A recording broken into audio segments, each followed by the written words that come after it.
Қайырлы күн баршамызға. Бүгін сіздерге жасалу жолы 3 минут алатын піскеннен кейін жұп-жұмсақ керемет дәмді жеңіл пирогтың рецептін ұсынамын. Ең алдымен жұмыртқамызды, артынан қантымызды салып, жақсылап миксерлейміз. Бір келкі масса болып көпіргенше және де түсі ақ реңге енгенше. Қантымыз езіліп, ерігеннен кейін сүтімізді құямыз, артынан сұйық майымызды құямыз.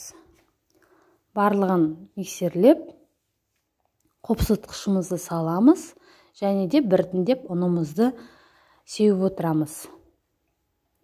Ұнды бірнеше бөлікке бөліп, сепкен дұрыс, сонда комоктар болмайды. Барлығын бір қабат миксерлеп, лопаткамен араластырамыз.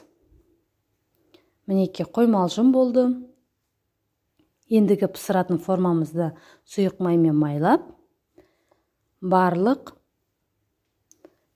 салманы саламыз. Бетінен қалауыңыз бойынша мейіз, немесе орех, немесе қабығы ашылған алма салуға болады. Кішкене нанмен жабамыз. Мейізіміз күйіп кетпес үшін духовкада 40-45 минут 180 градуста пісіріп алғаннан кейін ағашпен тексереміз. Егерде жабыспаса, ортасы барлығы толығымен піскен болып есептелінеді. Бетіне қант ұнтағын сеуіп, әсемдейміз. Салатын мейізімізді немесе алмамызды, жаңғағымызды міндетті түрде пирогтың ең соңында бетіне қарай салу керек. Пирогпен бірге араластырсаңыз, түбіне түсіп, жабысып қалады. Мінеки пирогтарымыз пісті, жұп-жұмсақ, ортасы барлығы көтерілген және де жасалу жолы өте оңай. Сіздермен болған Айман. Пирогымды жасап, пікір қалдыруды ұмытпаңыз.